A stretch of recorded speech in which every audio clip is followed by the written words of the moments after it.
Welcome to the Fulfilling the Mission podcast, where we talk to students, faculty, and alumni about how colleges and departments on campus are fulfilling the mission of BYU-Idaho. I'm Natalia Hepworth, and in this episode, I get to talk to Kamila Rhoades and Shawn Jensen. I'll just introduce Kamila. She's from Rexburg, and she is a senior in construction management. She's also done 2 internships so far, one with Big D Construction in Idaho Falls, and the other one with Jacobson Construction in Utah. Oh, welcome. Thank you. And Shawn Jensen is the chair of the Department of Design and Construction Management. He started his education at Ricks College in 1996 and later moved to BYU, where he got his bachelor's in technology, teacher education, and a construction education emphasis, and a master's in technology with a construction focus.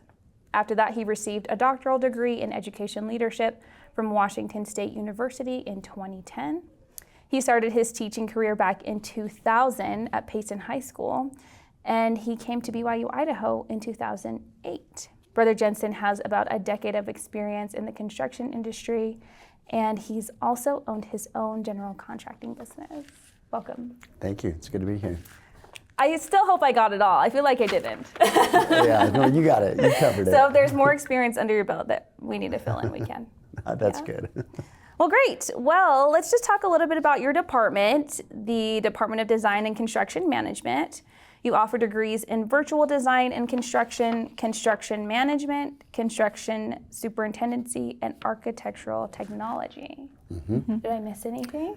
No, I think we have some certificates too Cool. that fall under that. But yeah, you covered the main degrees that we offer. Absolutely. I mean, you can mention those certificates if you'd like. That's okay. Okay.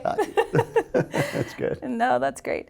All right. So when people, I guess, are first learning about your department, what are some of the highlights that you would say that your department has to offer? Yeah, some of the highlights would be we offer a career fair once a semester, which is, I think, a little bit unique for departments. So we this semester we're going to offer a career fair that has 40 companies. And they'll show up, and it's just specific to design and construction management. And we have one of those each semester. The summer one is in conjunction with a golf tournament that we hold too, and that's really fun to have this golf tournament / career fair that we offer. We try to do a lot connecting students with employers, and so that's why I mentioned the career fairs, the golf tournaments. We do expeditions as well. Once each semester we'll do an expedition. Our department, we require 2 internships, which again helps students find that job that they're looking for. I feel like we are, even though we're growing in size, we're trying to stay small in terms of family culture, right? We consider ourselves a family. Those that come in our department, we hope they feel that way as well. We have a really good society that's just continuing to grow. I think we're upwards of about 300 student society members. And another thing I want to just add is that we participate in student competitions. 3 competitions each year, and again that helps students understand the relevancy of what they're learning, and then also it helps connect them with employers who host those competitions. So there's more I can say, but I think that's probably good. Yeah, that covers the main points. Very good. Well, Kamila, what drew you to your major? I'm sure that you're one of the only girls in probably a lot of your classes. There are actually quite a few girls. I don't know how many there are in it, but you've got quite a bit of a mix for them. I think in classes of 40 you'll have about 10, maybe 5. Mm-hmm. So it's pretty good statistics for the industry of how many girls are in it. Very cool. So what drew you to your major? What drew me to my major? Yeah. So my family, they build a lot. So they'll move and then they'll build a house, or if they're not building a house, then they've got some project that they're doing of changing something. So they're really into building. And then also What got me into my major, kind of crazy, back when I was like 8 years old, my sister was going to BYU-Idaho, and I walked through the Austin building as like an 8-year-old, and I saw all the projects, and I was like, I want to come here, and I want to do this. And then like you get older, and then you're like, oh, I'll try something else. So you try it, and then you're like, oh, actually, no, that's what I want to do. So then that's how I got back into it. So I've always wanted to do it. I just took a little bit getting to it. That's really cool. I've always liked construction. Awesome. So how do you feel like it is in your department? I mean, as far as like your experience, you're almost done. Yeah, I am almost done. What has it been like to be a construction management major for the last 4 years? You know, it's been really good.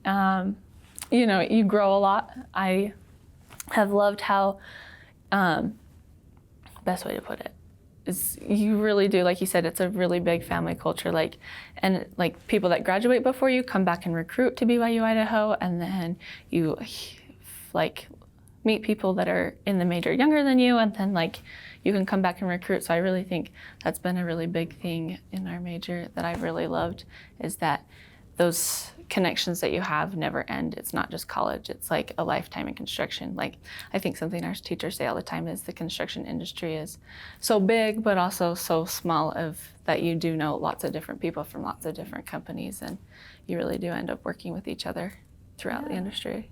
Very for cool. Your years. So you've already done your 2 internships, Yeah. is what it sounds like, which is very good. How did you feel like those experiences help, I guess, push you forward in the direction that you're trying to go with construction management? How they pushed me forward. You know, you learn so much in the classroom, but also like construction is so field oriented. So you can't learn everything from a classroom. You learn a lot on the field about how things go. So I think my internships have definitely helped me with that. You definitely get to work with a lot of different people when you're out in the industry, which I think has helped me a ton.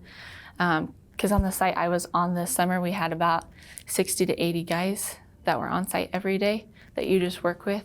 So that's really helped. Like, you work with a ton of people. There's always a bunch of problems going on that you have to solve. You have to learn to be like problem solving. I mean, you learn that in the classroom. Like, we have lots of projects, and like the competitions help you learn the problem solving and stuff. But the experience, the hands-on stuff really does help a ton with your construction. Yeah, absolutely. I mean, what are you thinking as she's talking about her experience with her internships? And I know you have a lot of experience in the construction industry yourself. Yeah. But is it cool to hear her, I guess, applying the knowledge that you guys are giving her in the real world, so to speak? Absolutely, yeah. That's what we hope for all of our students, right? We have students that come to us with a variety of backgrounds in construction. Some are novice, they've never even picked up a hammer, and we have some that have built multiple homes, right? But the hope is that each student finds an internship that is similar to what Kamila has experienced, where she can grow and be stretched and learn.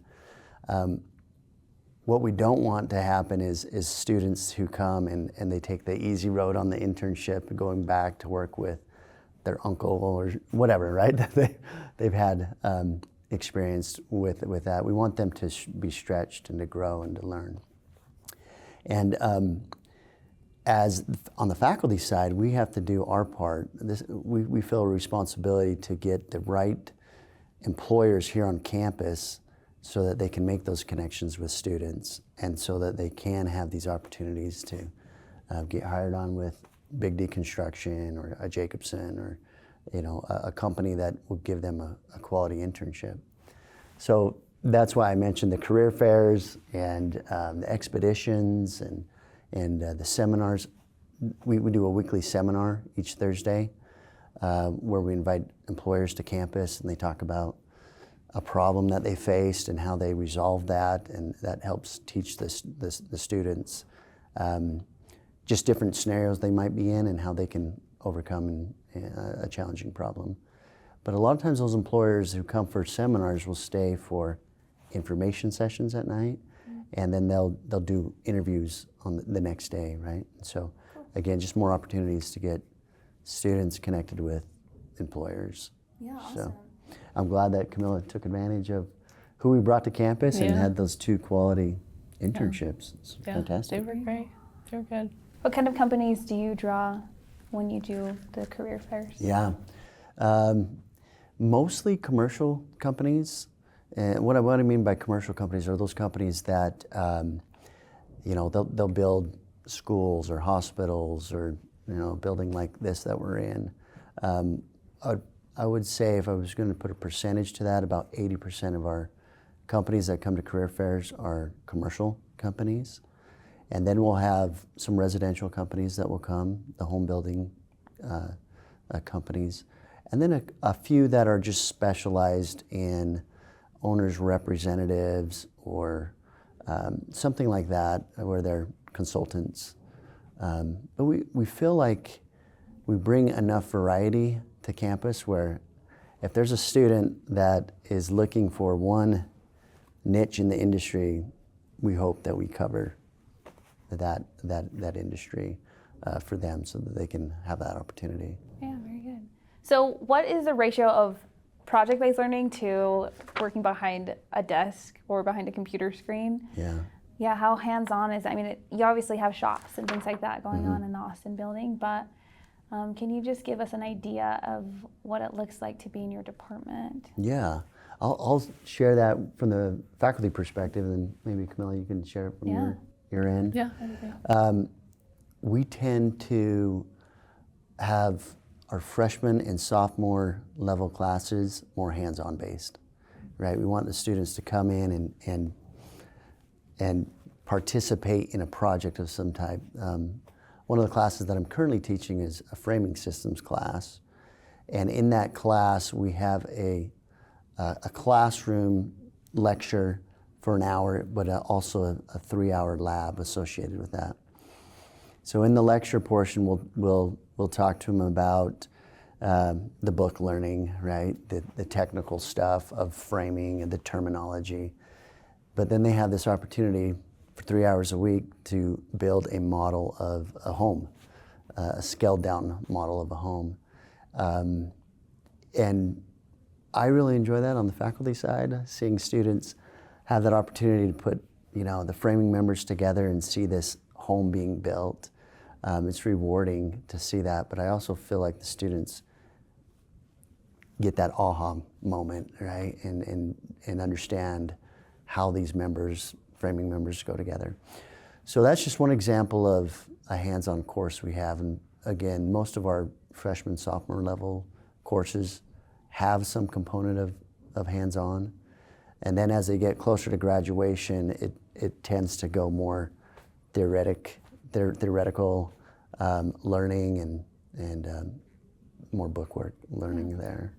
But your framing course, you said, is this the one that we that's the walked one you in came on? in, yeah, came and visited. Well, I guess the person that was giving us the tour said that there were some students in there that had never picked up a hammer before. That's right, yeah. Which they get to do a lot of work in that class. Yeah, it's super rewarding as a faculty member to see someone that has come in without any experience and build this model home, right?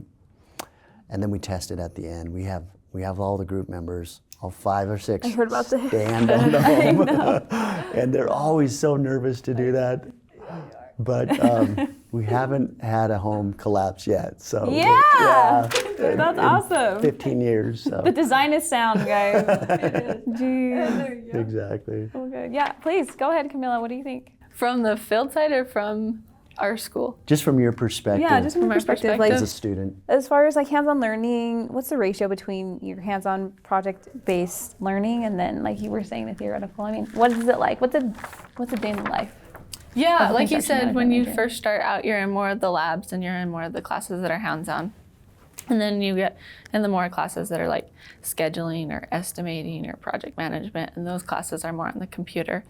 And so, but those are like ones that you use like a ton and you have to know. And then like we'll have a few senior classes like construction materials that we go in the lab and like we'll test different materials like steel and concrete. So like you're still in the lab just a little bit, but not as much as you are as a freshman and sophomore. And then out in the field, when you get like those entry-level jobs, normally like project engineer or field engineer, it depends on what that you'll be more out in the field or if you'll be more in the office side of the part of construction. So good. Yeah. Awesome. How do you feel like you are bringing the spirit into the classroom? Yeah. Well, that's one of our major focuses of the department. We really, in our department meetings, we talk about this, we model it with a thought we have in our faculty meetings, and we encourage faculty to do the same in their classrooms, right? Start with a prayer, give a thought, and more than that, we want to give students opportunities to share their testimonies. We feel that's how testimonies are grown, by sharing your own testimony and also hearing testimonies from others. So we do spend time at the beginning of, I would say, most of our classes, talking about Come Follow Me or the devotional or whatever thought the instructor might have for that day. And again, that's to invite the Spirit and to hopefully give opportunities to share testimonies. Yeah, awesome. Go ahead. Oh, they do a great job of it. I know in every class that I've had, they either start the class with like a video or a spiritual thought, or they'll share like a story from their construction when they were in industry and said like, which has been really helpful. Like you see, like they're like, so many times it can go wrong, but like if you bring the Spirit into it, it helps a lot. Like make contention less and makes the project go so much better. And so like you hear that every day, and so then you get out on site and you truly see those points of where you can totally like end up like in a fight with someone or like an argument about something on site, and you totally see where you can, like being a disciple of Jesus Christ, you go, that is not something I'm going to do. We're going to solve this with like level heads and like try to figure out like the best way to do it. And I feel like that totally starts from school. Of what I did on my internships, thinking differently, is that from classes of them starting with spiritual thought and saying that how you can involve Christ in every point of your life and everything. So. Yeah, very good. If I could add, Please. There's so many examples too, scriptural examples of ways that individuals have used construction and the Spirit, right, to help them build a boat or a temple, right, or a tabernacle, whatever it might be. And seeing that pattern in Scripture, we can definitely use that in our own industry. Of hey, Kamila's mentioned this a couple times. Construction's there's a lot of problem solving that needs to be done, and there's a lot of times where you don't know how you're going to solve the problem, and you need to get on your knees and pray for that inspiration and direction. And we always can go back to the Scriptures and say, okay, what did Nephi do again when he was commanded to build a ship? What was his first step, second step, right? And anyway, there's plenty of opportunities to tie the Spirit in with our curriculum that we're teaching. Absolutely. Yeah. I love that you bring up the Book of Mormon, because really, I mean, Nephi's such a great example, and one of the first things he did when he got to the Americas was build a temple. So there are so many, connections that you can find in the Scriptures that are very direct and probably indirect as well. Yeah. Thank you for sharing that. That's awesome. Actually, this is a little side question. I was just wondering what the difference between virtual design and construction and architectural design, or is it architectural technology? So yeah, that's a good question. Yeah, so what's the difference between those two? Okay, let me try to explain it. So there's virtual design and construction, and then there's construction management. Those are the two main degrees that we offer, but we also have associate's degrees that are nested into each one of those bachelor's degrees. So a student who is pursuing virtual design and construction will qualify for the associate's degree in architectural technology as they're pursuing their degree, right, their bachelor's degree. And the main difference between construction management and virtual design in construction is how it's, the main difference is virtual design and construction is computer-based, it's design-based. So you build with a program we call Revit or SketchUp, and you build the project virtually, start to finish, right? And however much detail you want to put in that project. Where construction management is managing the construction of that project. So virtual design and construction typically goes in front of construction management, but it's also used throughout a project as well to help. It's like a virtual project manager, right? To manage the project. For example, if you have a commercial project where the mechanical, electrical, plumbing systems are in a real tight space, it would be wise to, instead of just jumping on that project and start putting in plumbing and electrical and the mechanical stuff, to design it first and show the subcontractors exactly where each location is going to be. And that eliminates so many change orders, so many confrontations and rework if you design it ahead of time and give them that virtual design, and then they just follow that virtual design. Oh, cool. So yeah, it's a pretty new degree. I think we're only one of maybe just a handful of universities that have this bachelor's degree. So we're fortunate that the previous department chair had that inspiration to start this degree. And right now we're around 320 students who are pursuing that degree and about 800 students in the construction management side. Very awesome. So this question is for both of you. Why should somebody pursue a major in your department? I mean, I'm biased. I think it's the best, but right. I know you need everything. You know, like you talked about, there's lots of things in the scriptures that talk about building, and I think that it's amazing. I mean, you can build in any sort of way, like you can build people and help people and like build company things, and like you can do that through other things, but I think building is such an important part, because when you are building something, you're not just building a building, but you're building like a community, and you're building like people's learning that are on that job site, because everybody's at a different level, and so like you're building them, and then you're working with people, so you're building them. And then I feel like building just goes into every single part of your life if you let it, and that I just love, because I love building, but I think our major is amazing because that is, we don't just build buildings, but I feel like from the minute I got into the major, I had a professor say, we don't just build buildings, but we build people, and our major is about building people and building buildings as well. It's not just material things, it's people, which goes with the mission of BYU-Idaho of building disciples of Jesus Christ. So that's what I love about it. Thank you. So I get asked this question, I don't know, once a week or so from students who are like exploring. You'll have the best answer. Yes. So there's a couple different reasons why I feel that design and construction management is a good fit for individuals. One is the variety that we have. I tell students, it doesn't matter what type of personality, what skills you have, there's a place for you in design and construction management. If you're more math driven, you like the math, there's estimating, right? If you're if you like to organize things and follow through with that organization that you set up, scheduling is perfect. If you like to manage people, superintendency is great. Anyway, it goes on and on, right? So that's one, is there's a fit for everybody.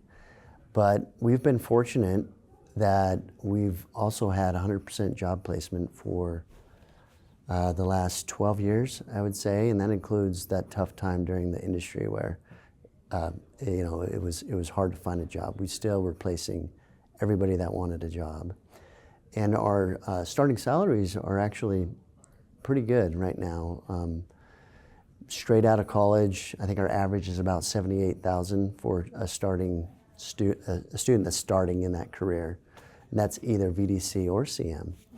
So, right, that's a good start where students can support a family. They're going to get a job. If it keeps going like it's been going, they'll continue to get a job. Well, I heard a rumor that it's almost 100% job placement. It is, yeah. Yeah. It's 100% job placement. I didn't believe him. Yeah. So. When you look at 120 days out, it's 100% right now. And at graduation, it's currently at 90% placement. So all the students that are looking will find a job. So those are the reasons that I like our degree, and I feel like it can fit anybody and everybody can be successful. Awesome. Well, our final question is, how are you fulfilling the mission at BYU-Idaho? Yeah, I'll start, if that's okay. Yeah. I believe it starts with the faculty member, right? That the faculty, each faculty member, they need to take responsibility for their own testimonies. For me, what that looks like is preparing each day to build my testimony, to connect with heaven each day, saying my prayers, reading the scriptures, attending the temple as often as I can, just helping myself be ready for that opportunity to share testimony with students, whether if that's standing in front of a classroom and sharing testimony, or if it's in an office one-on-one conversation with a student. So that's where I like to start, is looking back at me and saying, what am I doing to help be a better disciple of Jesus Christ in the home, in the community, and in my career. The second thing, and we've talked about this, is being purposeful in setting up opportunities for students to share testimonies, right? And sharing the spiritual thought and praying in classes, and being open for students to come to my office and chat with me. I try to have that open door policy. So if there is a student that would like to talk more with me, further than just maybe the question on the test that they got wrong, right? That we can talk about spiritual things and career choices. So that's what it is for me.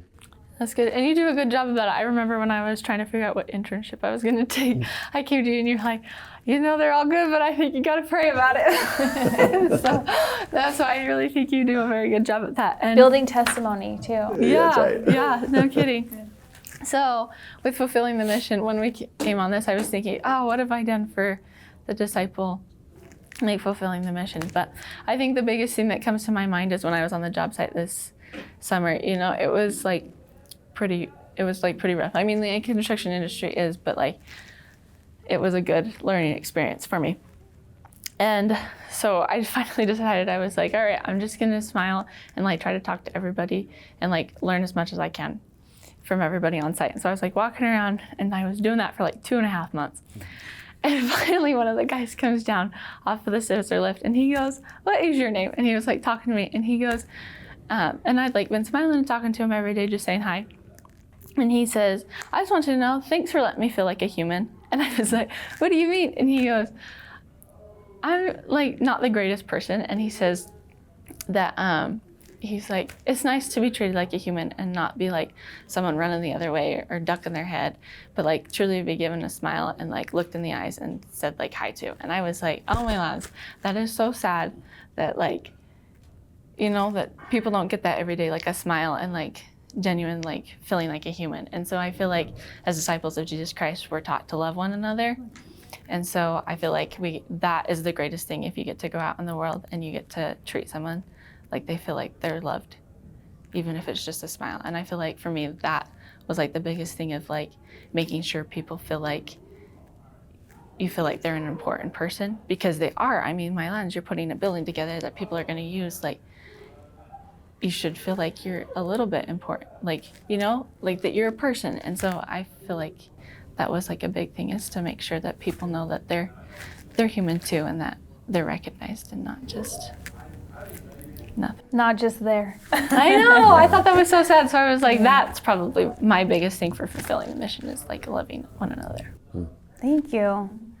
Kamila and Shawn from the Department of Design and Construction Management. Thank you. Thank you. Yeah, thanks.